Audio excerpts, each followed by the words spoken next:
you're passionate about transforming retail operations and improving performance, plus you're accountable for key change projects and programs in your company, then you're in the right place.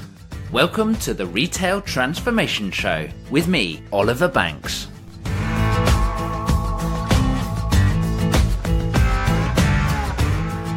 Welcome back to the Retail Transformation Show. It's Oliver here, and I hope you are having a great day so far. Now, in this episode 31, we're continuing the catch-up with Tim Mason. So if you've not listened to episode 30, I do thoroughly recommend you go back and start with that one first, where I begin to explore with Tim more about his history and about Omnichannel Retail. Tim Mason is the CEO of Eagle Eye Solutions Group. Previously, he used to be the Deputy CEO of Tesco, as well as CMO, and he led a huge number of transformation programs as we explored last time. Tim has just released his book, Omnichannel Retail. It's a guide to build winning stores in a digital world. He's co-authored it with Maya Knights, and it's published by Kogan Page.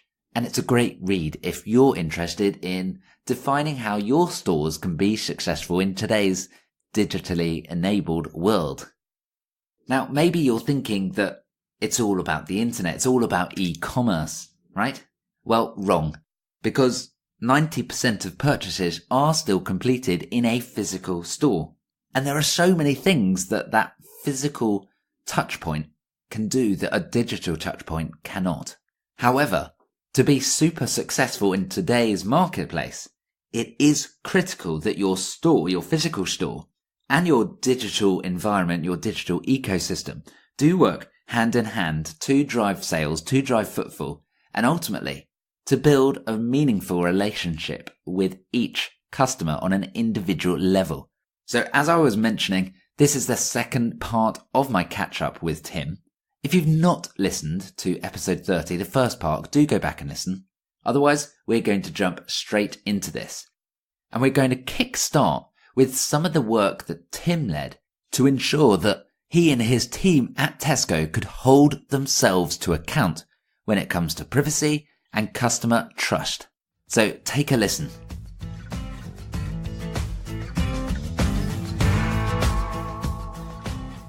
When Tesco launched Clubcard, by about 1996, so only a year after we did it, I would say, maybe two, we developed a customer charter, which was all about, we won't share your data, we won't send you things you don't want to receive, and so on and so forth. There was absolutely no need to do it at all. But what we could see from the way the world was going was that there was potential for abuse, potential for sloppiness, potential for somebody to inadvertently mention a customer's name in a way that they shouldn't. So we made sure that everything was anonymized and separated and things like that. It was all self-imposed, but the reason that we did it was because we were decent people running a decent business who wanted to behave in the proper way. And my view is the way that you get people to share their data with you is to behave with proper values in a proper way and to genuinely do what marketing is supposed to do, which is to create value for the customer. Sure. Then I think they will reward you by giving you their data. It's sort of GDPR, 22 years in advance, right? Correct. Yeah, but you know, I think it's about the way that you behave. You know, if somebody believes that you as a brand are generally on their side and then convinces you that the more they know about you, the better the job they will do for you, then you're going to give them the information. If they believe that the more information they give you, they're going to use it to bombard you with stuff and to gouge you, then they won't give it to you. Absolutely. And one of my personal beliefs is that it's actually got to be quite a lot of hard work internally so that it is personalized, it is relevant and suitable for that customer. So it's not about the easy path. It's about finding the best path, which often is not the easy path, let's be honest. Oh, no, absolutely. I think this is incredibly hard work.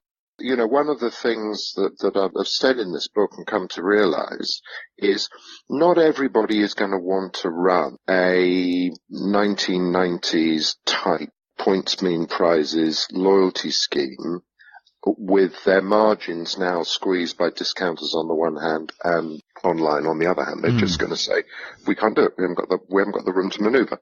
But going back to the data-driven and then digitally enabled, the data-driven point, let's be in no doubt, you need to know who the customer is. There is a job of work in any consumer business now, which is getting fresh, up-to-date, permissioned customer IDs. Yes. You know, I was talking to somebody from Google. If you transact with Google in any way, shape or form, in order to do it, the entry ticket is a customer ID. You have to give it to them for the bloody thing to work. Yeah. And I was talking to this guy and I said, you know, we're talking about loyalty schemes, and he said, well, it's the cost of getting a customer ID. You know, you see exactly how these guys think. And they sort of laugh up their sleeves, I'm sure, at the rest of us who have this, you know, we have all these anonymous customers. We've got no idea who they are, what they do. So I agree. That's the first thing. And then the second thing is, and this was true of Clubcard, but is true of everything. Once you go down that journey and then you start personalizing off the back of those customer IDs, until you have a better idea, that's a life's work. You know, you do not create an app, put one menu card in a restaurant for 2 weeks, and then take that down when you change the menu and say, oh, we've done an app, we've done digital marketing, let's move on to the next thing, you know, and then wonder why your app's rather disappointing. Yeah. You know, it's a life's work. Some of the most intelligent, brightest, hard-working people I've ever known ran Clubcard, built their careers running Clubcard. You know, it was a job in its own right. And I think one of the reasons why I'm sort of excited about this and sort of evangelize about it is, as a marketeer, one of the great things about looking back with the benefit of hindsight on the Tesco story and the Tesco success, and this sounds a bit blowing my own trumpet, and I don't mean, it was clearly, it was a marketing success. You know, we ran Tesco as if it were a fast-moving consumer goods company. And we bought the techniques from Unilever and the techniques from Procter & Gamble, and we applied it to a retail business, and it was phenomenally successful. Generally, marketing is not that good. And I think this is this is the new opportunity for marketing to set itself right at the center, right at the heart of the business, and say, no, we get customers, we understand customers, and we can target them, and we can drive trade in a way which makes this business better, makes this business stronger. And so what we're doing is really important, really interesting, and really central. So you better listen to what we're saying. And generally, I think when businesses are like that, they are in a better place.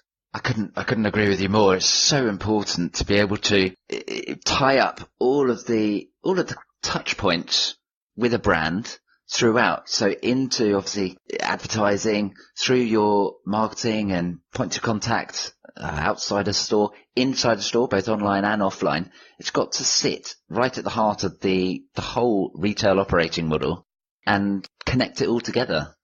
That's true. It is interesting. I agree with you completely. The only thing I would add is the other thing that is implicit within all that, which is sort of what I was talking about a little bit back in the interview about, it's about the values of the organization. This is why organizational values and organizational culture is so important.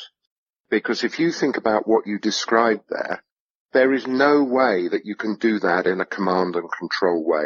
What you have to have is you have to have an operating model, as you said, that holds it all together and gives you the single customer view. And then you have people at each of the consumer touch points who share a set of values so that given a choice between turning left and right, they turn left. And the thing about digital is it makes this all so much easier to do if only you get on and do it. Yeah, so that kind of brings us round. So just before we wrap up our conversation, I wanted to touch on the biggest challenges from converting from a retailer today into an omnichannel retailer. We've obviously talked about hard work already, so that's a given. What else are the biggest challenges, do you think, and how should a retailer best overcome them? It's a very interesting question, that. I think, and I sort of touch on it in the book a bit, in terms of, when you look back at Tesco Express, Tesco.com, those very successful businesses, transformational businesses actually for the future of Tesco, we ended up having to give them powerful CEOs, their own P&L, their own identity, because otherwise the mothership just sort of swamped them. Here you've got an issue where actually this is not about e-commerce. This is about the fact we live in a digital world. Your business exists in a digital world. But actually, gravitationally, it's not in the center of that digital world. It's absolutely out at the periphery, sort of being buffeted around and not having a true north and not knowing what's going on. That is really, really problematic. In the simplest terms, I believe that what those of us who run physical businesses need to do is we need to take tools and skills and ways of working that are operated by digital pure plays and work out how we apply them to our business. And that may well be that certain people just have to get out of the way and let other, younger, more data-savvy people come through. Going back to Amazon Go. Yes. They will not let you into the shop unless you are a digitally connected part of the Amazon ecosystem. You have to have an app to get in. It's not only that they don't have any checkouts to let you out. You have to have an app to get in. But even in the physical world, passing trade, everything else, their view is, I'm not interested in anonymous passing trade. What I'm interested in is connected relationships.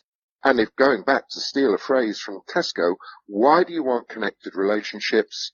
To build customer value, or in Tesco speak, to build lifetime value. Yeah. You are competing in 2020 with people who, as dear Steve Jobs said, genuinely do think different. Tech businesses that do food, not food businesses with great technology. And my experience of working with these people is they do think differently. They are massively more data-centric. If you think about spray and pray marketing, it's almost devoid of any data at all. It's just based on instinct and feel, and it's always worked this way, Yeah. So I think the big thing is that actually what you've got to do is you've got to make a philosophical shift and a managerial shift, and to then start yourself on a journey. A journey, I think, which will be very exciting and will be very rewarding. And for those that do set sail, my view is they will be the winners. And the people that can't grapple with it, they will end up being the losers. And so there's everything to play for here. But really, as you were saying earlier on, you've got to get on and start. And it's not for 5 minutes. It's really hard work over a decade to see where it can take you. And the other thing actually is, and this is the point that I make in the book, the interesting thing about digital enablement is it's not expensive. Compared to refitting restaurants, moving the bakery from the front to the back of a store, major refit programs on businesses with physical assets, it's not expensive. And if you think about it, what does a refit do? A refit, it gives the consumer a new proposition, gives the consumer a new way to think about the business, just jollies the thing up and cheers the thing up a bit. Yeah. And is, by the way, very hard to get a return on capital out of. So this is exactly what you can do with a digital connection. You can create a digital layer which sits over the physical asset and makes it more interesting, more funky, more informative, and more appropriate, more personalized. So it's not even that expensive, but it is difficult in terms of the quality of what you do, the determination with which you do it, and the precision with which you execute it. But hey, that's always been the case. Absolutely. So it is that it's got to be a big strategic direction, not just we want to be an omnichannel retailer sort of throwaway comment because it's a buzzword or a trend, but it's actually, you've got to say, right, what are we doing? Let's double down on it, build the capability, get the right people into place that actually will begin to naturally overcome the traditional siloed challenges that the retailers can come into. And it begins to build it all up. I mean, you said it perfectly. They will be the winners. And that's a great point to wrap it up, I think. Tim, yeah, well, I thought your summary was great. I agree with you 100%. Tim, it's been absolutely great chatting to you. Congratulations on the book. I do thoroughly recommend that if you're listening, you've got to go and get a copy of this. This is where it is at. It's an entertaining read. It's got some really quite interesting interviews with really key people, looking at the Clubcard experience, looking at some of the themes we've spoken about today. So do make sure you pick up a copy from all good bookshops. And Tim, thanks once again. It was a pleasure. Thank you very much indeed for your time.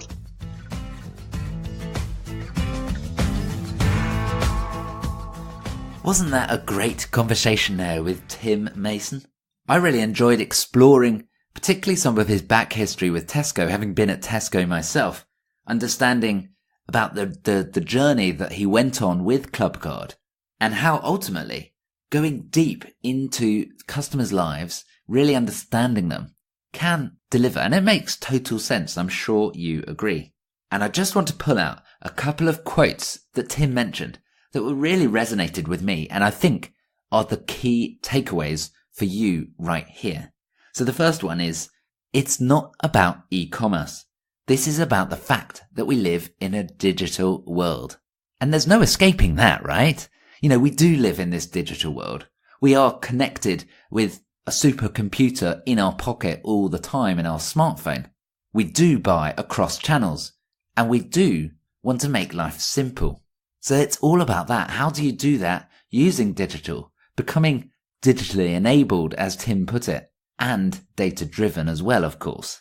And the second key takeaway, and this is a call to action for you, right? So get ready. You have to start. And it's not just for 5 minutes. You know, this is a long-term game. Going deep, building up personalized relationships with each of your customers is a long-term game. This is not a quick whim that you want to just jump on for a couple of minutes because it's a hot topic. No. Let's go for it. But if you do, you have to commit and you will be rewarded in the long run because you do build that loyalty with your customers.